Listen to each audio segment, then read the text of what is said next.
لە ماوەی 2 ساڵدا زیاتر لە 300 چالاکی هونەری و ڕۆشنبیری لە پایتەختی ڕۆشنبیری سازدراوە.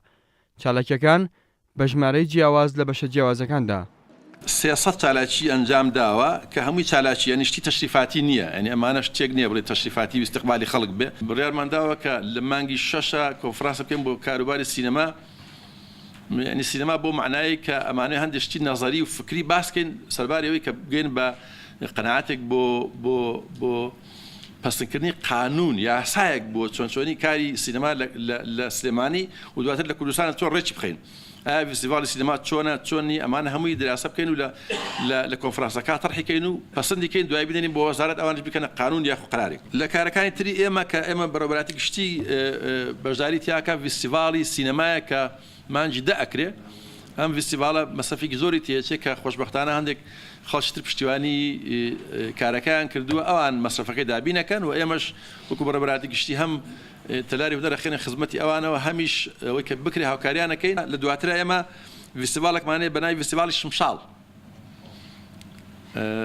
کۆمەڵێکی زۆر شمشاڵ زۆرمان کۆ کردوێتەوە یا کۆیەکەینەوە لە ئەو فستیڤاڵەدا کە ئەمە کارێکی ناوازە و تازەیە لە سلێمانی پێشکەشێکین کە ئەمە هەم بایەغدانە بە کللتوری کۆنی کوردەواری، هەم بایەغدانە بە هونەر، هەم زۆرێکە لە زیندووکردنەوە بەخشینی شادی و خۆشی بە خەڵکی شارە خۆشەویستەکەمان. دوای بوونی سلێمانی بە پایتەختی ڕۆشنبیری یەکێک لەو پرۆژانەی کە وەک ژێرخانی ڕۆشنبیری پایتەختەکە دیاریکرا کارگەی جگەرەی سلێمانیە کە بڕیارە بکرێتە ناوەندێکی کولتوری، بەڵام تا ئێستا نەتوانراوە جێبەجێ بکرێت.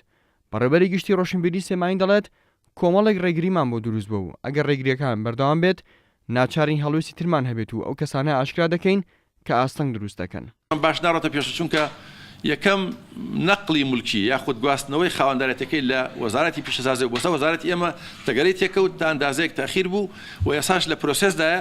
بەشێکیشی هەندێک لە هاوڕەکانی ئێمە کە قەرارە ئەوان هاوکارمان من تاخیر یەکەن بەان قەس حەزەکەم جویان لێ بێلێرەوە من لەمە دوای ئێمە قسەی جدیترەکەنەوە بارەیەوە حەزەکەین ئەوان ڕێگر نەبن بەناوی ئەوەی کە سنتەرێکی کللتوریە کە گوای ئەوانش کارێن تا کردووە. ئێمە هیوادارین هەموو لانەکان هاوکار بن بۆ ئەوەی کە کارخانەی جگەرەی سلێمانی کە پانتایەکی سیدۆنمیە ببێتە شوێنێکی گرنگ و هەم بۆ گەشتیاری هەم بۆ ڕۆشنبیری سلێمانی کە لە فترەی کاروبارەکانی ئێمەدا بە جدیەتێکی زۆر ئێمە دوایەکەوین و ڕێگەنادین کەس ئەوەندەی بکرێ لە ڕووی قانونیەوە کەس بێتە تەگەرە بۆ کاروبارەکانی معاملەی جگەرەکە. لە کۆی 20 میلیارد دینار کە بۆ ژێرخانی ڕۆشنبیری سلێمانی تەرخان کراوە، 11 میلیارد دیناری لە ماوەی 2 ساڵی ڕابردوودا بە چەندین پرۆژە و چالاکی ڕۆشنبیری هونەری خەرجکراوە. ئەو 9 میلیارد دیناریش کە ماوە بۆ جێبەجێکردن و کردنی کارگەی جگەرەی سلێمانیە بۆ ناوەندە کولتوریەی کە بڕیای لێدراوە خەرج دەکرێت.